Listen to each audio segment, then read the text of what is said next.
Audiobook do livro Problema do Ser, do Destino e da Dor, de Leon Denis. Segunda parte. O Problema do Destino. Capítulo 18.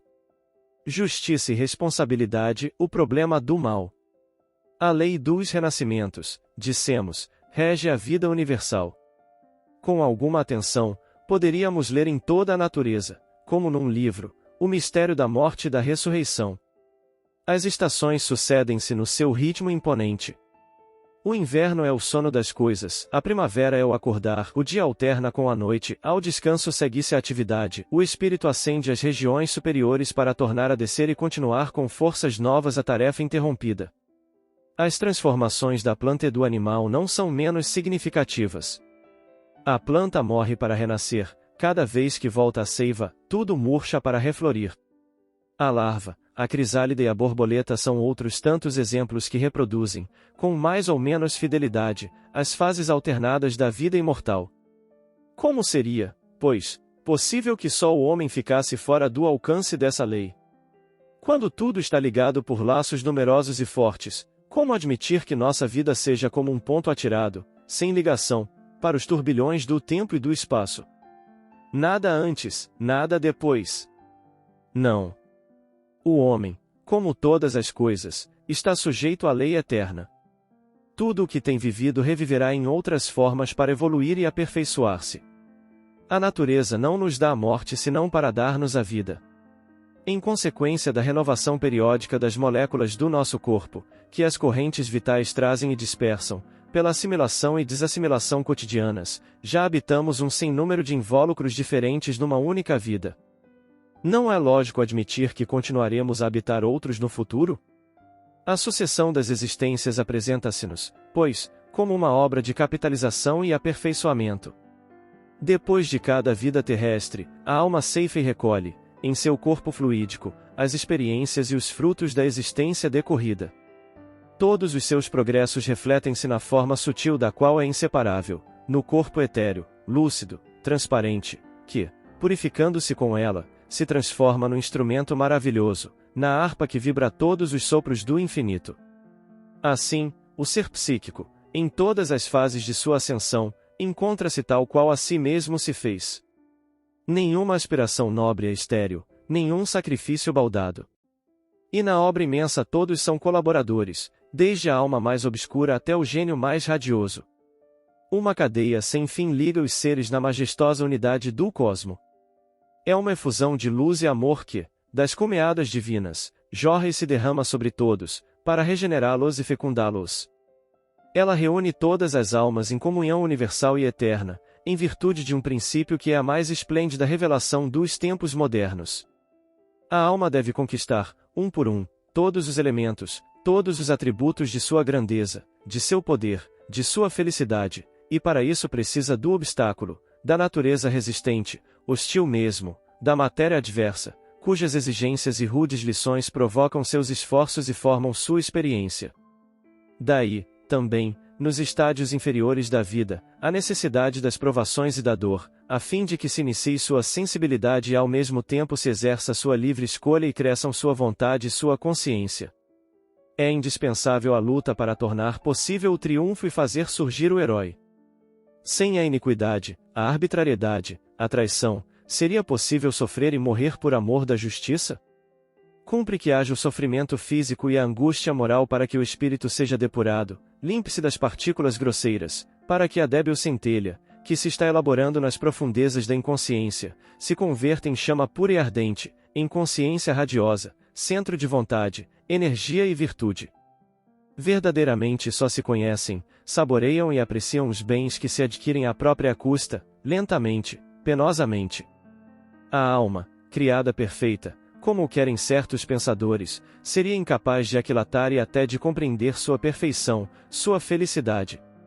Sem termos de comparação, sem permutas possíveis com seus semelhantes, perfeitos quanto ela, sem objetivo para sua atividade, seria condenada à inação, à inércia, o que seria o pior dos estados, porque viver, para o espírito, é agir, é crescer, é conquistar sempre novos títulos, novos méritos, um lugar cada vez mais elevado na hierarquia luminosa e infinita.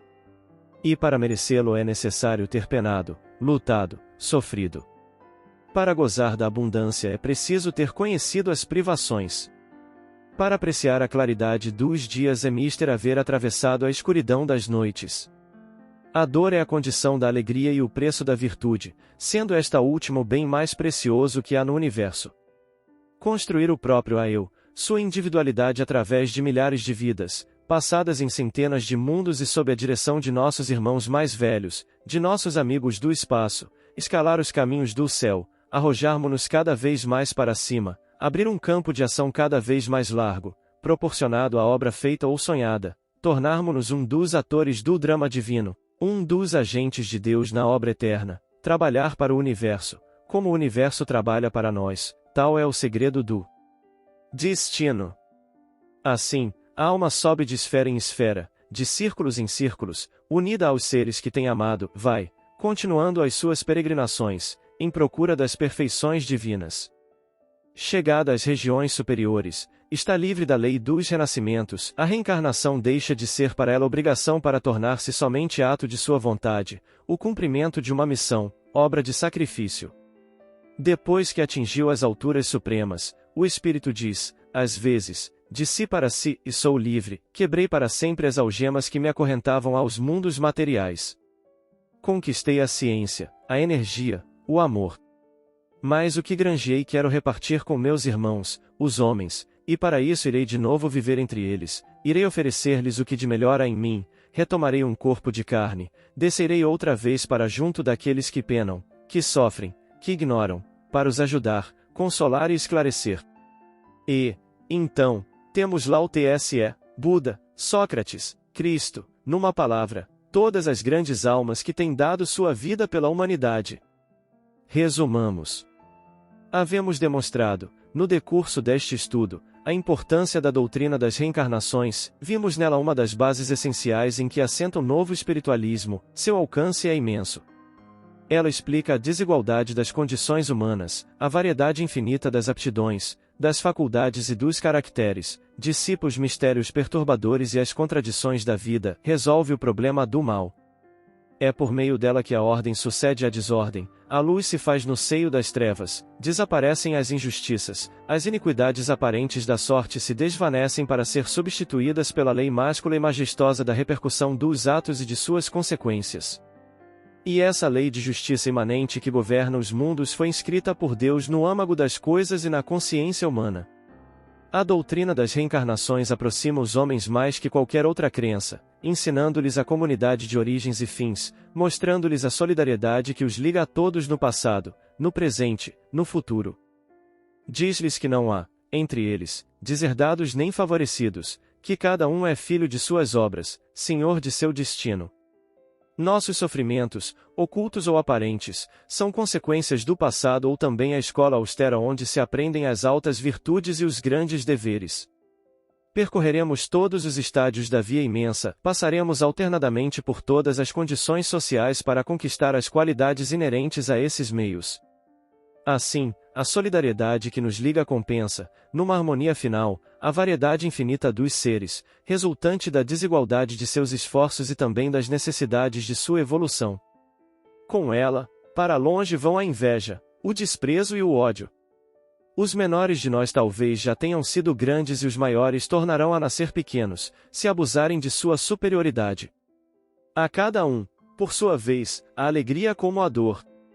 Daí a verdadeira confraternidade das almas, sentimos-nos todos perenemente unidos nos degraus da nossa ascensão coletiva, aprendemos a ajudar-nos e a sustentar-nos, a estender a mão uns aos outros.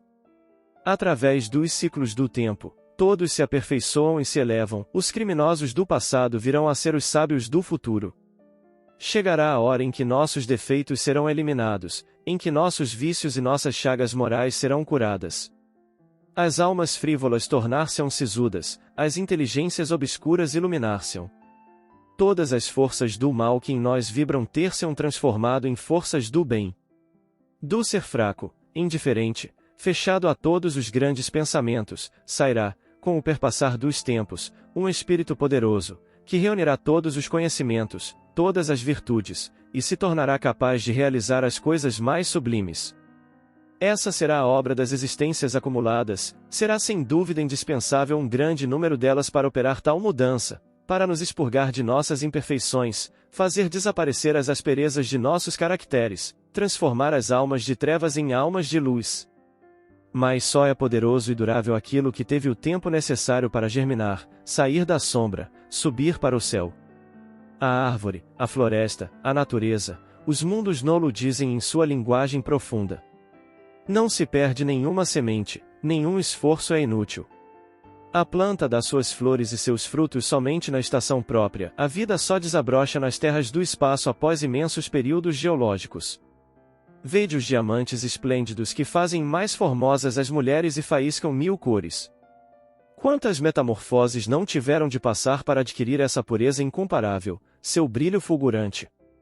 Que lenta incubação no seio da matéria obscura! Acontece o mesmo com a entidade humana. Para se purificar de seus elementos grosseiros e adquirir todo o seu brilho, são necessários períodos de evolução mais vastos ainda, muitos anos de aprisionamento na carne. É nesse trabalho de aperfeiçoamento que aparece a utilidade, a importância das vidas de provas, das vidas modestas e despercebidas, das existências de labor e dever para vencer as paixões ferozes, o orgulho e o egoísmo, para curar as chagas morais. Desse ponto de vista, o papel dos humildes, dos pequenos neste mundo, as tarefas desprezadas patenteiam-se em toda a sua grandeza à nossa vista, compreendemos melhor a necessidade do regresso à carne para resgate e purificação. Resolvendo o problema do mal, o novo espiritualismo mostra, mais uma vez, sua superioridade sobre as outras doutrinas. Para os materialistas evolucionistas, o mal e a dor são constantes, universais. Em toda parte, dizem Taine, Souri, Nietzsche e Haeckel, vemos espraiar-se o mal e sempre o mal há de reinar na humanidade, todavia, acrescentam, com o progresso o mal decrescerá, mas será mais doloroso, porque nossa sensibilidade física e moral irá aumentando e será necessário sofrermos e chorarmos sem esperança, sem consolação, por exemplo, no caso de uma catástrofe, irreparável a seus olhos, como a morte de um ser querido. Por conseguinte, o mal sobrepujará sempre o bem. Certas doutrinas religiosas não são muito mais consoladoras. Segundo o catolicismo, o mal parece predominar também no universo e Satanás parece muito mais poderoso do que Deus. O inferno, segundo a palavra fatídica, povoa-se constantemente de multidões inumeráveis, ao passo que o paraíso é partilhado de raros eleitos. Para o crente ortodoxo, a perda, a separação dos seres que amou, são quase tão definitivas como para o materialista. Não há nunca para ele certeza completa de tornar a encontrá-los, de se lhes reunir um dia. Com o novo espiritualismo a questão toma aspecto muito diferente.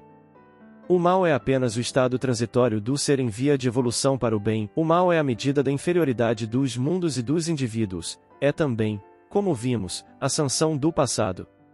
Toda escala comporta graus, nossas vidas terrestres representam os graus inferiores de nossa ascensão eterna. Tudo ao redor de nós demonstra a inferioridade do planeta em que habitamos. Muito inclinado sobre o eixo, sua posição astronômica é a causa de perturbações frequentes e de bruscas mudanças de temperatura, de tempestades, inundações, convulsões sísmicas, calores tórridos, frios rigorosos. A humanidade terrestre, para subsistir, está condenada a um labor penoso. Milhões de homens, jungidos ao trabalho, não sabem o que é o descanso nem o bem-estar. Ora, existem relações íntimas entre a ordem física dos mundos e o estado moral das sociedades que os povoam. Os mundos imperfeitos, como a Terra, são reservados, em geral, às almas ainda em baixo grau de evolução. Entretanto, nossa estada nesse meio é simplesmente temporária e subordinada às exigências de nossa educação psíquica. Outros mundos, melhor aquinhoados sob todos os pontos de vista, nos aguardam. O mal, a dor, o sofrimento, atributos da vida terrestre, têm forçosa razão de ser, são o chicote, a espora que nos estimulam e nos fazem andar para a frente. Sob esse ponto de vista, o mal tem um caráter relativo e passageiro, é a condição da alma ainda criança que se ensaia para a vida. Pelo simples fato dos progressos feitos, vai pouco a pouco diminuindo, desaparece, dissipa-se, à medida que a alma sobe os degraus que conduzem ao poder, à virtude, à sabedoria. Então a justiça patenteia-se no universo, deixa de haver eleitos e réprobos, sofrem todos as consequências de seus atos, mas todos reparam, resgatam e, cedo ou tarde, se regeneram para evolverem desde os mundos obscuros e materiais até a luz divina. Todas as almas amantes tornam a encontrar-se, reúnem-se em sua ascensão para cooperarem juntas na grande obra, para tomarem parte na comunhão universal. O mal não tem, pois, existência real, não há mal absoluto no universo, mas em toda parte a realização vagarosa e progressiva de um ideal superior, em toda parte se exerce a ação de uma força, de um poder, de uma causa que, conquanto nos deixe livres, nos atrai e arrasta para um estado melhor. Por toda parte, a grande lida dos seres trabalhando para desenvolver em si, à custa de imensos esforços, a sensibilidade, o sentimento, a vontade, o amor. Insistamos na noção de justiça, que é essencial, porque a precisão, necessidade imperiosa, para todos, de saber que a justiça não é uma palavra vã, que é uma sanção para todos os deveres e compensações para todas as dores. Nenhum sistema pode satisfazer nossa razão, nossa consciência, se não realizar a noção de justiça em toda a sua plenitude. Essa noção está gravada em nós, é a lei da alma e do universo. Por tê-la desconhecido é que tantas doutrinas se enfraquecem e se extinguem na presente hora, em redor de nós. Ora, a doutrina das vidas sucessivas é um resplendor da ideia de justiça, dá-lhe realce e brilho incomparáveis. Todas as nossas vidas são solidárias umas com as outras e se encadeiam rigorosamente. As consequências dos nossos atos constituem uma sucessão de elementos que se ligam uns aos outros pela estreita relação de causa e efeito, constantemente, em nós mesmos, em nosso ser interior, como nas condições exteriores de nossa vida, sofremos-lhes os resultados inevitáveis. Nossa vontade ativa é uma causa geradora de efeitos mais ou menos longínquos, bons ou maus, que recaem sobre nós e formam a trama de nossos destinos. O cristianismo, renunciando a este mundo, procrastinava a felicidade e a justiça para o outro, e se seus ensinamentos podiam bastar aos simples e aos crentes, tornavam fácil aos hábeis céticos dispensar-se da justiça, pretextando que seu reino não era da terra, mas com a prova das vidas sucessivas o caso muda completamente de figura. A justiça deixa de ser transferida para um domínio quimérico e desconhecido. É aqui mesmo, em nós e em torno de nós, que ela exerce o seu império. O homem tem de reparar, no plano físico, o mal que fez no mesmo plano, torna a descer ao cadinho da vida, ao próprio meio onde se tornou culpado, para, junto daqueles que enganou, despojou, espoliou, sofrer as consequências do modo pelo qual anteriormente procedeu. Com o princípio dos renascimentos, a ideia de justiça define-se e verifica-se, a lei moral, a lei do bem se patenteia em toda a sua harmonia. Esta vida não é mais do que um anel da grande cadeia das suas existências, eis o que o homem afinal compreende, tudo o que semeia colherá mais cedo ou mais tarde. Deixa, portanto, de ser possível desconhecermos as nossas obrigações e esquivarmos-nos as nossas responsabilidades. Nisso, como em tudo mais, o dia seguinte vem a ser o produto da véspera, por baixo da aparente confusão dos fatos descobrimos as relações que os ligam. Em vez de estarmos escravizados a um destino inflexível, cuja causa está fora de si, tornamo-nos senhores e autores desse destino. Em vez de ser dominado pela sorte, o homem, muito ao contrário, a domina e cria, independentemente dela, por sua vontade e seus atos. O ideal de justiça deixa de ser afastado para um mundo transcendental, podemos definir-lhe os termos em cada vida humana, renovada em sua relação com as leis universais, no domínio das causas reais e tangíveis. Essa grande luz faz-se precisamente na hora em que as velhas crenças desabam sob o peso do tempo, em que todos os sistemas apresentam sinais de próxima ruína, em que os deuses do passado se cobrem e se afastam, os deuses de nossa infância, os que os nossos pais adoraram. Há muito tempo o pensamento humano, ansioso, tateia nas trevas à procura do novo edifício moral que há de abrigá-lo. E, precisamente, vem agora a doutrina dos renascimentos oferecer-lhe o ideal necessário a toda a sociedade em marcha e, ao mesmo tempo, o corretivo indispensável aos apetites violentos, às ambições desmedidas, à avidez das riquezas, das posições, das honras, e um dique aos desmandos do sensualismo que ameaça submergir-nos. Com ela, o homem aprende a suportar, sem amargura e sem revolta, as existências dolorosas, indispensáveis à sua purificação, aprende a submeter-se às desigualdades naturais e passageiras que são o resultado da lei de evolução, a postergar as divisões fictícias e malsãs, provenientes dos preconceitos de castas, de religiões ou de raças. Esses preconceitos desvanecem-se inteiramente desde que se saiba que todo espírito, nas suas vidas ascendentes, tem de passar pelos mais diversos meios.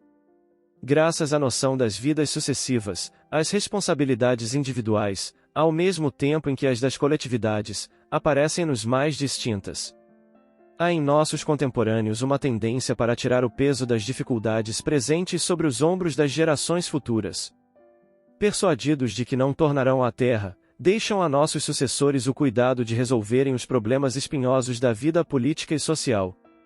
Com a lei dos destinos, a questão muda logo de face, não somente o mal que tivermos feito recairá sobre nós e teremos de pagar as nossas dívidas até o último ceitil, como o estado social que tivermos contribuído para perpetuar com seus vícios, com as suas iniquidades, apanhar-nos-á na sua férrea engrenagem, quando voltarmos à terra, e sofreremos por todas as suas imperfeições. Essa sociedade, à qual teremos pedido muito e dado pouco, virá a ser outra vez a nossa sociedade, sociedade madrasta para seus filhos, egoístas e ingratos. No decurso de nossas estações terrestres, às vezes como poderosos, outras como fracos, diretores ou dirigidos, sentiremos muitas vezes recair sobre nós o peso das injustiças que deixamos se perpetuassem. E não nos esqueçamos de que as existências obscuras, as vidas humildes e despercebidas serão em muito maior número para cada um de nós, ao passo que os homens que possuírem a abastança, a educação e a instrução representarão a minoria na totalidade das populações do globo.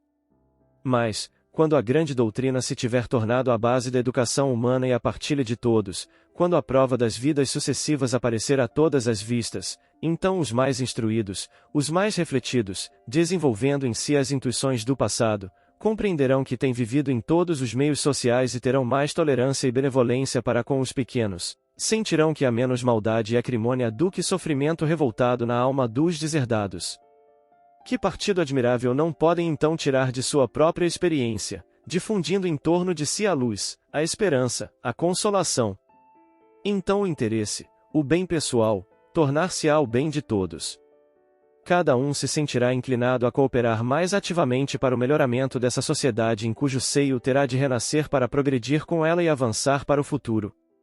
A hora presente é ainda uma hora de lutas, luta das nações para a conquista do globo, luta das classes para a conquista do bem-estar e do poder. Em torno de nós agitam-se forças cegas e profundas, que ontem não se conheciam e hoje se organizam e entram em ação. Uma sociedade agoniza, outra nasce. O ideal do passado vem à Terra. Qual será o de amanhã? Abriu-se um período de transição. Uma fase diferente de evolução humana, obscura, cheia, ao mesmo tempo, de promessas e ameaças, começou. Na alma das gerações que sobem jazem os germens de novas florescências. Flores do mal ou flores do bem? Muitos se alarmam, muitos se espantam. Não duvidamos do futuro da humanidade, de sua ascensão para a luz, e derramamos em volta de nós, com coragem e perseverança incansáveis, as verdades que asseguram o dia de amanhã e fazem as sociedades fortes e felizes.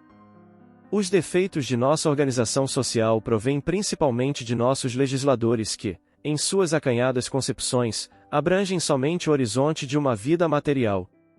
Não compreendendo o fim evolutivo da existência e o encadeamento de nossas vidas terrenas, estabeleceram um estado de coisas incompatível com os fins reais do homem e da sociedade. A conquista do poder pelo maior número não é própria para ampliar esse ponto de vista. O povo segue o instinto surdo que o impele. Incapaz de aquilatar o mérito e o valor de seus representantes, leva muitas vezes ao poder os que desposam suas paixões e participam de sua cegueira. A educação popular precisa ser completamente reformada, porque só o homem ilustrado pode colaborar com inteligência, coragem e consciência na renovação social. Nas reivindicações atuais, a noção de direito é objeto de excessivas especulações, sobreexcitam-se os apetites, exaltam-se os espíritos. Esquece-se de que o direito é inseparável do dever e, na verdade, é simplesmente sua resultante. Daí, uma ruptura de equilíbrio, uma inversão das relações de causa para efeito, isto é, do dever para o direito na repartição das vantagens sociais, o que constitui uma causa permanente de divisão e ódio entre os homens. O indivíduo que encara somente seu interesse próprio e seu direito pessoal ocupa lugar inferior, ainda, na escala da evolução. O direito, como disse Godin, fundador do Familistério de Guise, é feito do dever cumprido. Sendo os serviços prestados à humanidade a causa, o direito vem a ser o efeito. Numa sociedade bem organizada, cada cidadão classificar-se-á de acordo com o seu valor pessoal e o grau de sua evolução, em proporção com sua cota social. O indivíduo só deve ocupar a situação merecida, seu direito está em proporção equivalente à sua capacidade para o bem. Tal é a regra, tal é a base da ordem universal, e a ordem social, enquanto não for sua contraprova, sua imagem fiel, será precária e instável. Cada membro de uma coletividade deve, por força dessa regra, em vez de reivindicar direitos fictícios, tornar-se digno deles, aumentando o próprio valor e sua participação na obra comum. O ideal social transforma-se, o sentido da harmonia desenvolve-se, o campo do altruísmo dilata-se, mas, no estado atual das coisas, no seio de uma sociedade onde fermentam tantas paixões, onde se agitam tantas forças brutais, no meio de uma civilização feita de egoísmo e cobiça, de incoerência e má vontade, de sensualidade e sofrimentos, são de temer muitas convulsões. Às vezes ouve-se o bramido da onda que sobe. O queixume dos que sofrem transforma-se em brados de cólera. As multidões contam-se, interesses seculares são ameaçados. Levanta-se, porém, uma nova fé, iluminada por um raio do alto e assente em fatos, em provas sensíveis. Diz a todos, sede unidos, porque sois irmãos, irmãos neste mundo, irmãos na imortalidade.